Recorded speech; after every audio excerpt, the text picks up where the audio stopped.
عسر Yusra by حسنہ حسین۔ قرآن کی ہر آیت ایک جواب ہے اس سوال کا جو انسان کے اندر سے اٹھتا ہے۔ جواب اس وقت تک سمجھ نہیں آ سکتا جب تک سوال سمجھ میں نہ آئے۔ قسط نمبر 1، جنت خدا کے لیے۔ ڈریسنگ ٹیبل کا سامان بکھر گیا، دیوار کی اور الماری کے شیشے دھماکے سے ٹوٹ گئے، کانچ کا گلدان جو شدید نفرت اور انتقام سے فرش پر پھینکا گیا تھا، اس کے ٹکڑے یہاں وہاں بکھر گئے تھے۔ جنت، جنت ایسے نہ کرو، جنت نہیں، جنت میرا بچہ، جنت خدا کے لیے۔ ایک طرف ایک پکار، ایک التجا۔ اس نے پلکیں جھپکا کر دیکھا، منظر ایک لہجے کے لیے دھندلا ہوا تھا، شاید آنکھوں کی نمی بڑھی تھی، شاید روشنی مدھم پڑی تھی۔ برہان، برہان مجھے بچا لے۔ دل خراش چیخ کے ساتھ ہی اس کی آنکھ ایک جھٹکے سے کھل گئی تھی۔ بیک گراؤنڈ کے ساتھ لگا اپنا سر اٹھاتے ہوئے وہ ہڑبڑا کر سیدھی ہو بیٹھی تھی۔ داہنا ہاتھ بے ساختہ مقام قلب پر آن ٹھہرا تھا۔ مقام قلب، مقام علم تھا، مقام علم، مقام ابتلا۔ تنفس بھاری، حلق خشک اور خوف کے آہنی شکنجے میں جکڑا دماغ معاف۔ نائٹ سٹینڈ کی زرکار روشنی میں کامدار اور روسی جوڑے کے دامن پر نظر پڑتے ہی وہ اپنے خواب کے اثر سے باہر آ گئی۔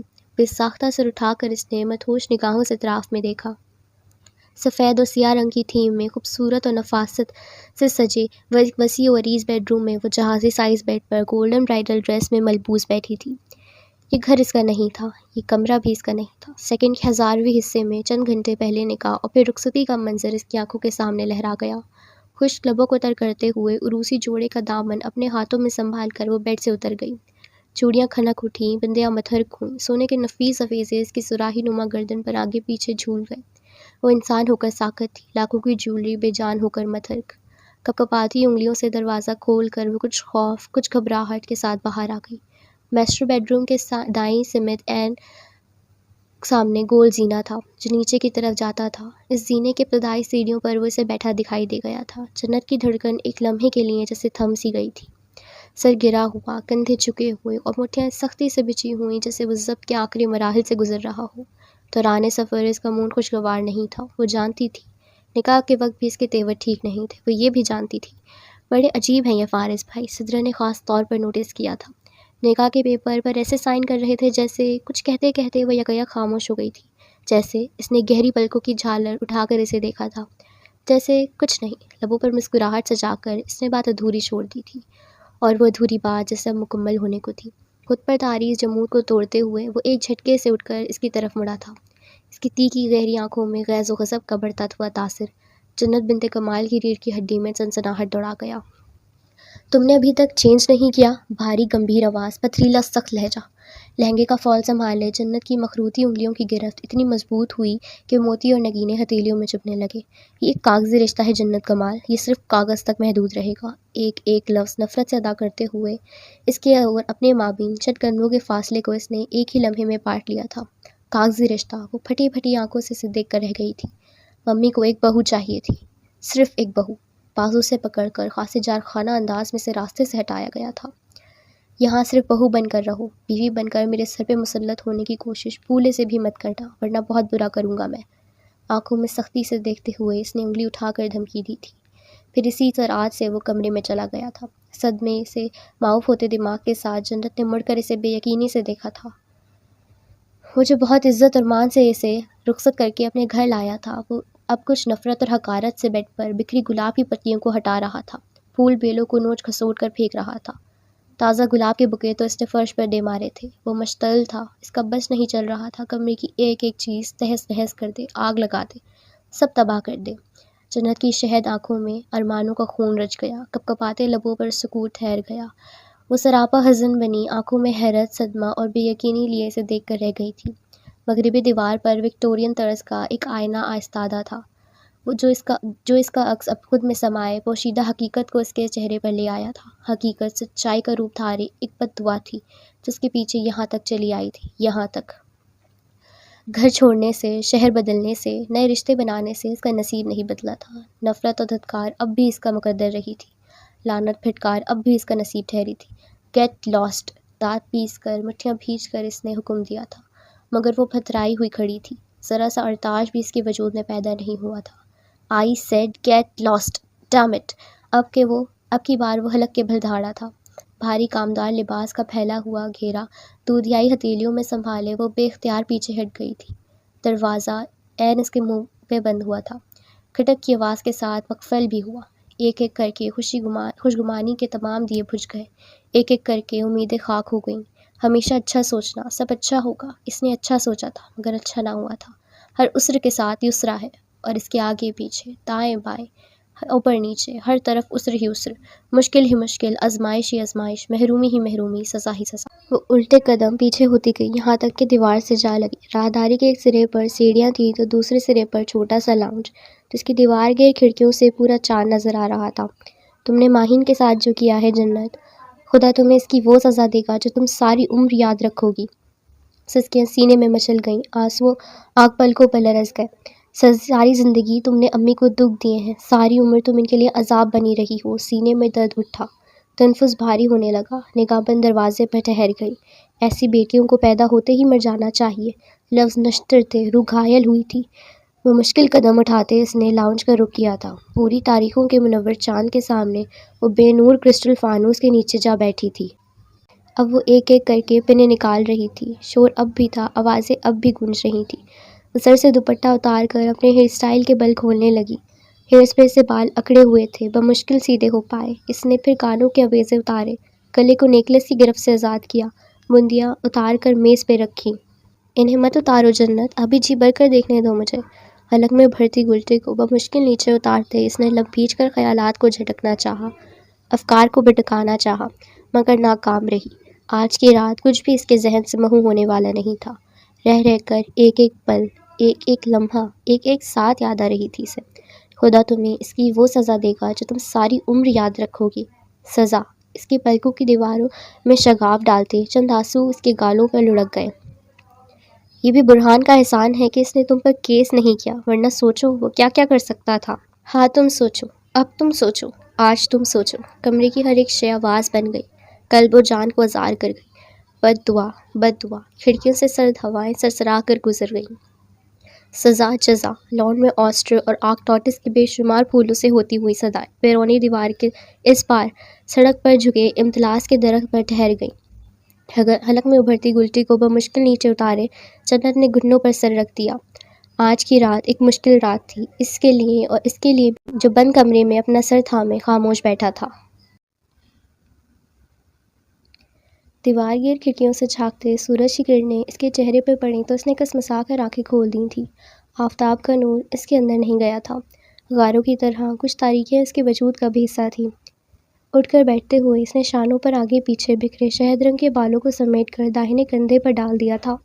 چہرہ ستا ہوا تھا، بے خیالی کا شکار، سرخ مدروم آنکھوں میں نمی ٹھہری تھی۔ فرش پر قدم جماتے ہوئے اس نے بے خیالی میں سر اٹھایا تھا اور اگلے ہی لمحے اپنی جگہ تھم کر رہ گئی تھی۔ سیاہ جینس پر آسمانی رنگ کی شرٹ میں ملبوس وہ سنگل صوفے پر ٹانگ پہ ٹانگ جمائے خاصے جہانہ انداز میں بیٹھا تھا۔ دھوپ میں لائٹ براؤن سا شیڈ دیتے گھنے سیاہ بال پیشانی پر بکھرے ہوئے تھے، رگیں تنی ہوئی، جبڑے پچے ہوئے، اور گہری ہیزل آنکھوں میں تجس سے خون اترا ہوا تھا۔ اس نے داہنے ہاتھ میں ایک کتاب اٹھا رکھی تھی، سرد نگاہوں سے مطلع جاری تھا۔ جنت کی ہارٹ بیٹ مس ہوئی، سانس تو پہلے ہی سے رکا ہوا تھا۔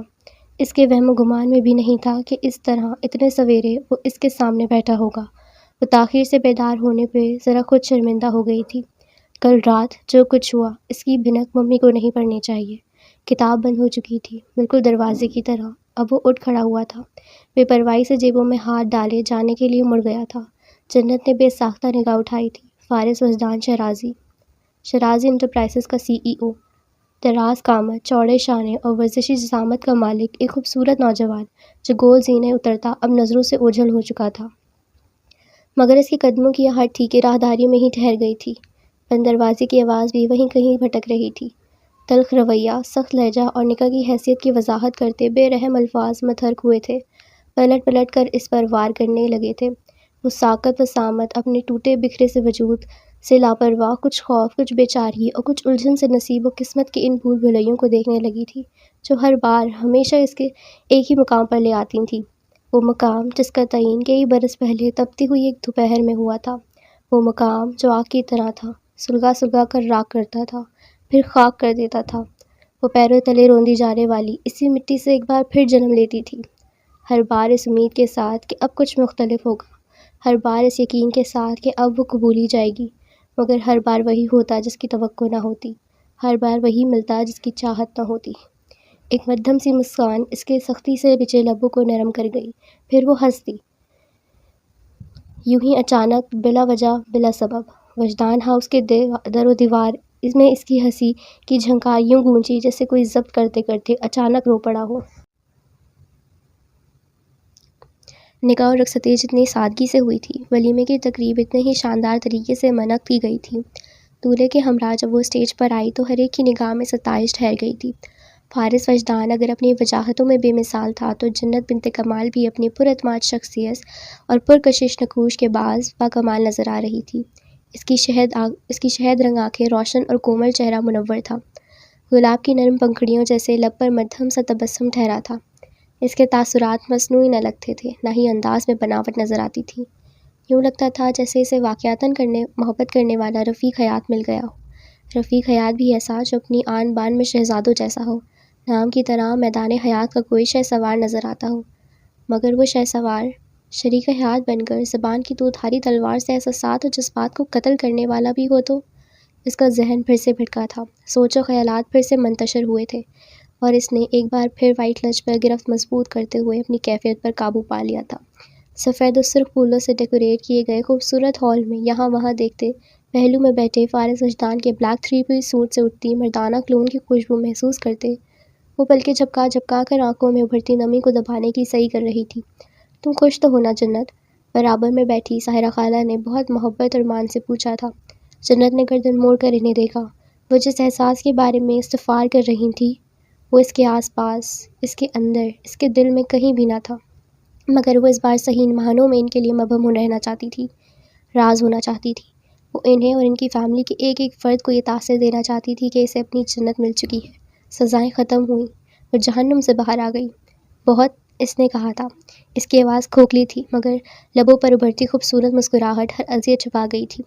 آنکھیں بھی کمال کی اداکاری کرتی تھیں، تکلیف دہ تبسم میں ڈھل کر اس کے چہرے کو پرکشش بنا گئیں۔ ساحرہ خالہ نے اس کے کندھوں پر بازو ڈالتے ہوئے اپنے قریب کر کے پیشانی کا بوسہ لے ڈالا تھا۔ وہ اب بہت خوش اور مطمئن نظر آ رہی تھیں۔ شرازی خاندان کے ساتھ یہ رشتہ ان کی توسط سے سرانجام پایا تھا، یہ شادی بھی ان کی وجہ سے ہی ممکن ہو پائی تھی۔ یہی وجہ تھی کہ جنت انہیں سکون بھری اس کیفیت سے محروم نہیں کرنا چاہتی تھی۔ لب بھیج کر اور پلکیں جھپکا کر آنسوؤں کو روکتے ہوئے اس نے سر اٹھایا تو نگاہ مسز شرازی سے ٹکرا گئی۔ کامدار میرون ساڑی میں ملبوس، لائٹ سا میک اپ کیے، وہ الیکٹرانک ویل چیئر پر براجمان تھی، چہرہ نکھرا نکھرا سا تر و تازہ لگ رہا تھا، سی آنکھوں میں خوشی کی چمک لہرا رہی تھی، لبوں پر زندگی سے بھرپور مسکراہٹ سجی تھی، گو کہ ہارٹ پیشنٹ تھی، فالج کے باعث ٹانگوں سے بھی معذور، مگر اپنے بیٹے کی شادی پر وہ بہت صحت مند، حشاش بشاش اور خوش نظر آ رہی تھی۔ وہ اسے دیکھتے ہوئے مسکرائیں تو جنت بھی مسکرا دی، اور کوئی بھی دیکھ کر کہہ سکتا تھا کہ وہ اس عورت کے لیے کتنے دل سے مسکرائی تھی۔ شام کا اندھیرا دھرتی پر پھیل چکا تھا، دیوار گیر کھڑکیوں کے پردے ٹوریوں میں بندھے ہوئے تھے، 15ویں کا پورا چاند اس کے عقب میں تھا۔ وہ کچھ دیر پہلے مسز شرازی کی ہمراہ پہنچی تھی اور اب ڈریسنگ ٹیبل کے سامنے کھڑی کچھ بے دردی اور جھنجھلاہٹ سے اپنی جیولری اتار رہی تھی، آنکھوں میں نمی تھی، چہرہ شدت جذبات سے سرخ ہو رہا تھا۔ ولیمے ریسیپشن کے دوران وہ کتنی پراعتماد رہی تھی، اور اب جب تنہائی میسر ہوئی تھی تو کیسے ٹکڑے ٹکڑے ہو رہی تھی۔ زندگی پھولوں کی سیج کسی کے لیے نہیں ہوتی جنت، مسز شرازی کی کچھ دیر پہلے اسے پاس بٹھا کر کہا تھا۔ نئے ماحول، نئے رشتے میں ایڈجسٹ ہونے میں کچھ وقت لگتا ہے، وہ وقت تحمل مزاجی کی طلب رکھتا ہے، صبر چاہتا ہے۔ پھر اس کا ہاتھ تھام کر اپنے ہاتھوں میں لے کر محبت سے اس کی آنکھوں میں دیکھا تھا۔ دنیا کا سب سے حسین اور شفاف جذبہ محبت کا ہے، اس جذبے میں صلاحیت ہے کہ نفرت کی ہر چٹان کو پاش پاش کر دینے کی۔ جنت کی آنکھوں میں ایک کرب ٹھہرا تھا، وہ اس کی مسکراہٹ سے الجھا تھا، اس کے چہرے پر بکھرا تھا، گویا مسز شرازی جانتی تھیں اپنے بیٹے کو، اچھی طرح سے سمجھتی تھیں اسے۔ تمہاری فارس سے شادی میری وجہ سے نہیں ہوئی، نہ ہی تمہاری خالہ کی وجہ سے، یہ تمہارا نصیب ہے جو تمہیں یہاں لے آیا ہے۔ بات گھوم پھر کر ایک بار پھر اس کے نصیب تک آ گئی تھی۔ ہر بار یہ لفظ اسے ڈرا دیتا تھا، ہر بار یہ سچائی اسے تڑپا دیتی تھی۔ اگر اب بھی نصیب ہی یہاں لایا ہے تو؟ وحشت کا سانپ گردن میں لپٹا تھا، ذات کے آئینے پر پتھر برسے تھے، وہ ٹکڑے ٹکڑے ہو کر بکھر گئی تھی۔ نصیب، الجھے منتشر خیالات کے ساتھ ہی اس نے سر اٹھا کر آئینے میں اس جنت کو تلاشا جو دلہن تھی، مگر اس کے سامنے جو کھڑی تھی وہ کچھ بھی نہ تھی۔ قدموں کی آہٹ کے ساتھ کمرے کا دروازہ کھل گیا تھا، اس کے جھمکے اتارتی انگلیاں ساکت ہو گئی تھیں۔ بے ساختہ نظر اٹھا کر اس نے آئینے میں فارس کو ہی دیکھا تھا، ٹائی کی نوٹ ڈھیلی کرتا، کوٹ اتارتا، اتار کر اسٹینڈ پر لٹکا تھا۔ اب وہ بیڈ پر بیٹھ کر اپنے جوتے اتار رہا تھا۔ رسٹ واچ کف لنکس اس نے سائڈ ٹیبل پر رکھ دیے تھے۔ وہ جلد میں اپنے کام کر رہا تھا اور جنت ڈریسنگ ٹیبل کے سامنے پتھر ہوئی اپنے جھمکوں میں ہی اٹکی کھڑی تھی۔ وہ فارس وجدان کو دیکھ رہی تھی اور فارس وجدان نے بھولے سے بھی ایک غلط نگاہ اس پر نہیں ڈالی تھی۔ بے ساختہ ہی کوئی منظر ذہن کے پردوں پر لہرایا تھا۔ یکایک اس کی اذیت بڑھ گئی تھی۔ حال آئینہ بن کر ماضی کا عکس دکھلائے تو اذیت بڑھ ہی جاتی ہے۔ یہ احساس کتنا اذیت ناک ہوتا ہے کہ آپ موجود ہوں اور کوئی آپ کو عدم کر دے۔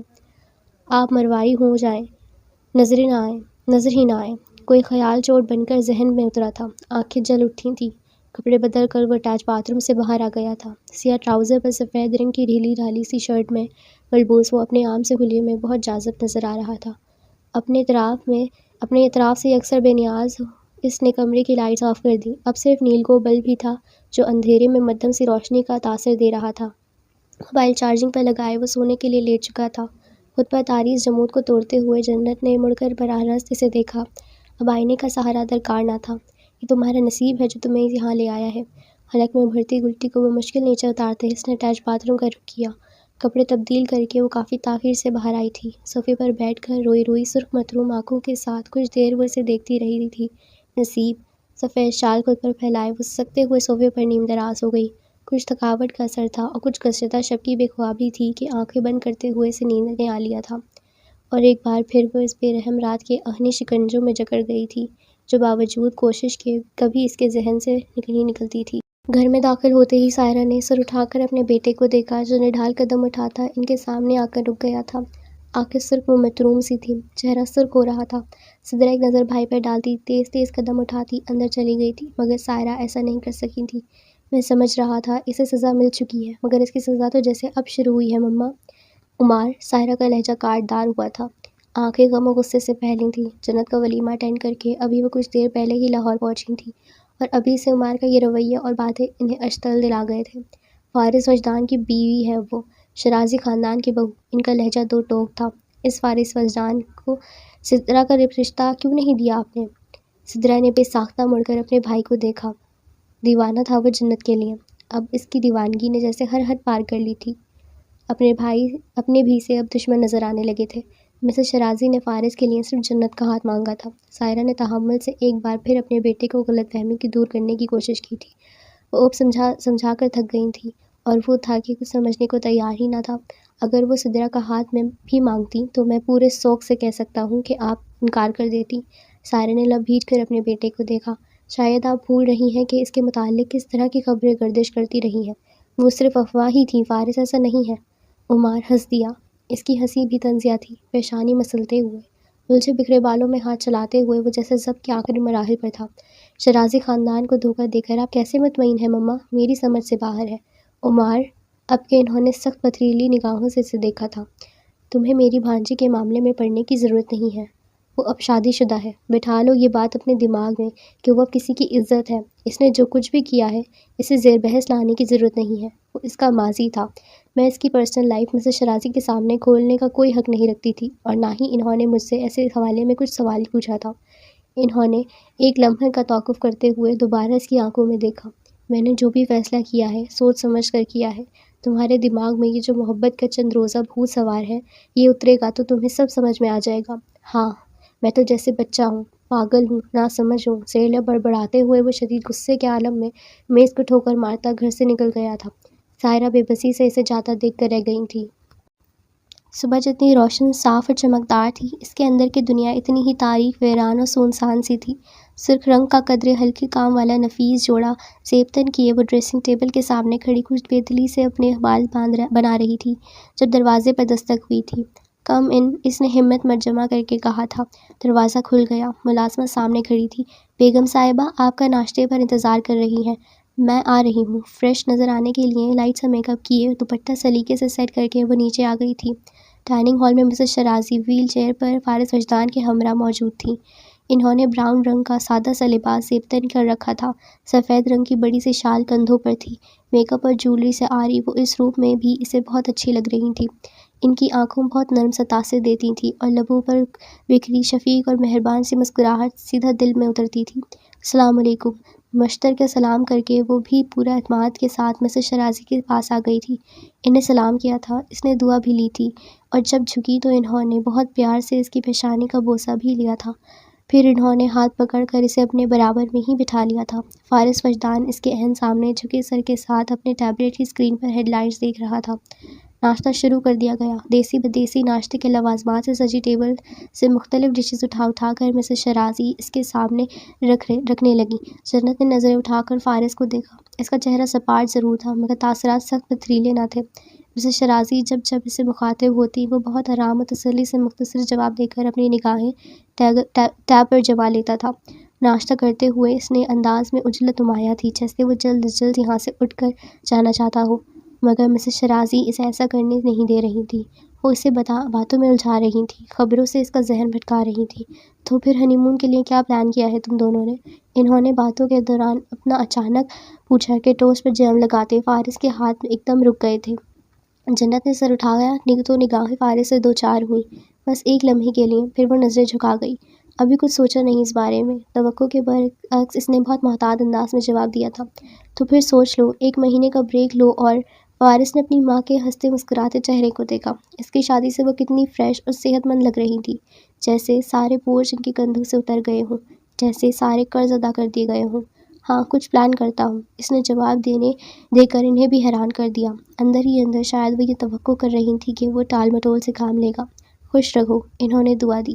اب میں چلتا ہوں، اپنا خیال رکھیے گا۔ کرسی دھکیل کر اٹھتے ہوئے اس نے مسز شرازی کی طرف جھک کر ان کی پیشانی کا بوسہ لیا۔ تم بھی اپنا خیال رکھنا۔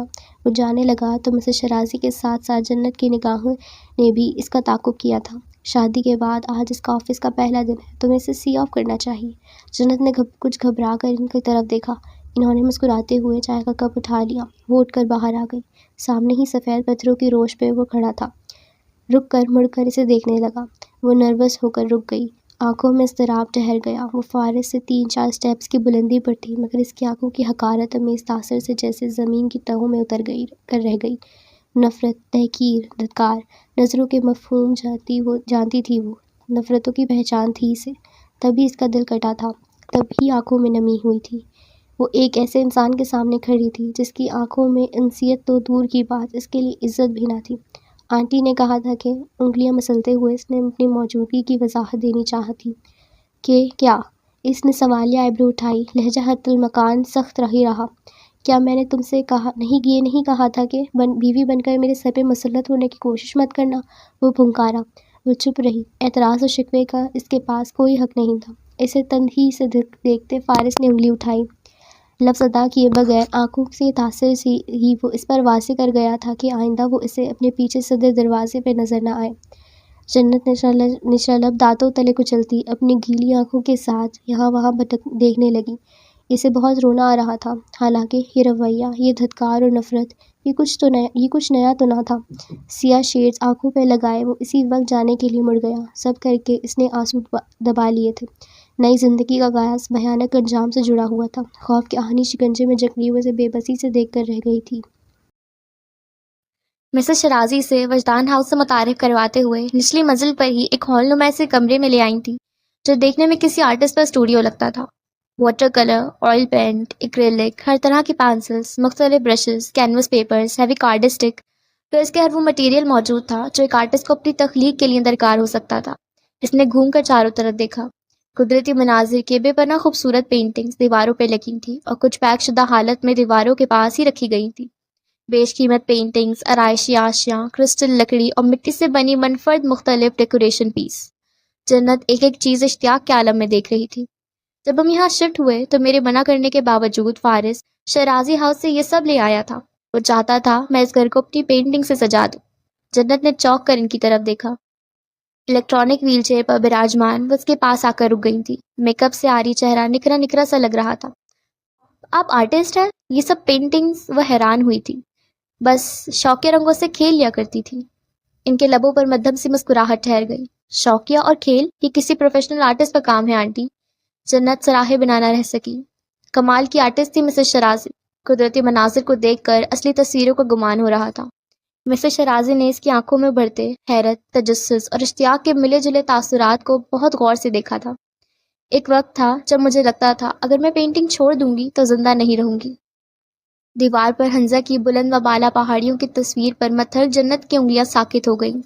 میں نے پینٹنگ چھوڑ بھی دی اور زندہ بھی رہی، انہوں نے کہا۔ جنت نے مڑ کر ان کی طرف دیکھا۔ وہ اپنے بائیں ہاتھ کو اب بھی ذرا مشکل سے حرکت دے پاتی تھیں۔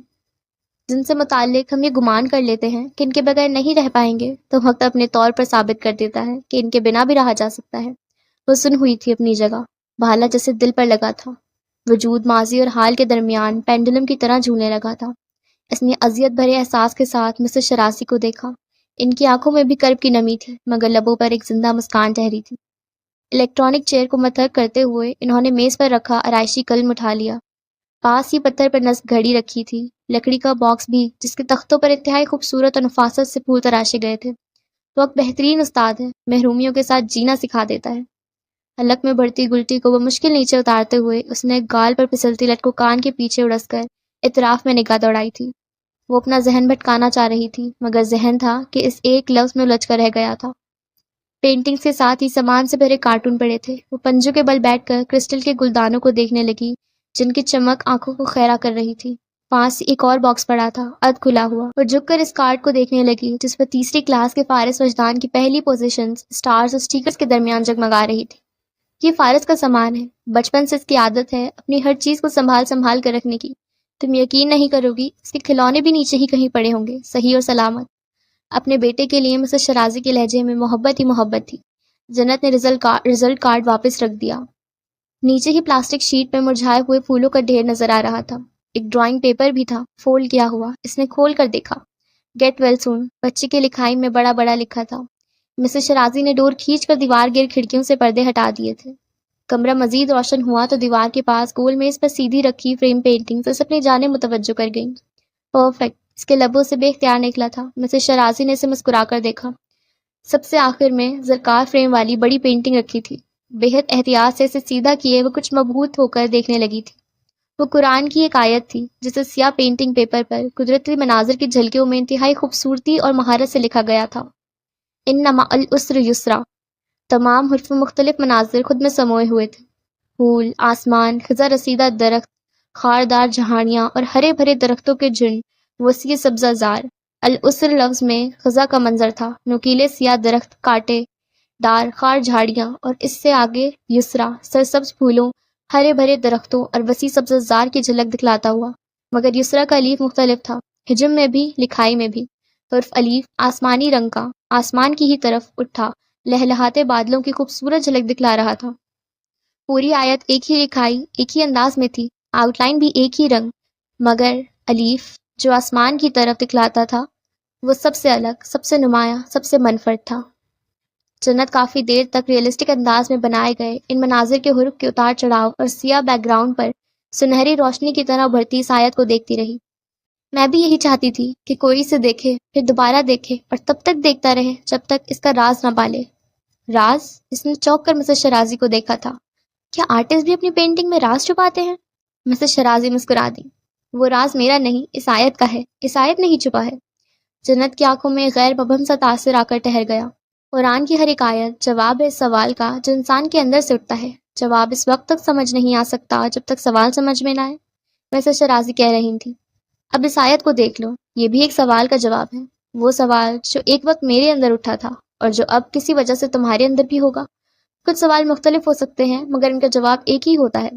ناسمجھی کے عالم میں مسز شرازی کو دیکھتے جنت کی مسترب نگاہ اسر پر آ کر ٹھہر گئی۔ اس کی تمام تر توجہ اب وہیں تھی، خزاں سے مرجھائے ہوئے درختوں اور پتوں پر۔ آزمائش کی وادیوں میں بھٹکتے ہر انسان کو اس آیت پر غور کرنا چاہیے، ہر مریض کو، ہر سقیم کو، ہر علیل کو۔ وہ کہہ رہی تھی۔ فریم پر جنت کی مخروطی انگلیوں کی گرفت یک یک مضبوط ہوئی تھی۔ اس آیت کا صرف وہی مطلب نہیں جو ہم اکثر پڑھ یا سمجھ لیتے ہیں، اس کا ایک اور مطلب ہے، اس کے حرف میں ہی کہیں چھپا ہے۔ ان کا لہجہ پر اسراریت میں ڈھلا تھا۔ دوسرا مطلب، جنت کے لب ہرے۔ مسز شرازی لبوں پر مدھم سی مسکراہٹ لیے اسے چند لمحوں تک دیکھتی رہی۔ چلو میں تمہیں ایک ہنٹ دیتی ہوں، میں نے جان بوجھ کر یسرا کے الیف کو نمایاں کیا ہے تاکہ میری طرح کسی کو دقت کا سامنا نہ ہو اور اسے آغاز پکڑنے میں کچھ آسانی ہو۔ اپنی بات کے اختتام پر دھیرے سے مسکراتے ہوئے انہوں نے الیکٹرانک چیئر کا رخ دروازے کی جانب موڑ دیا تھا اور جنت کمال پینٹنگ ہاتھوں میں لیے اپنی جگہ کھڑی رہ گئی تھی۔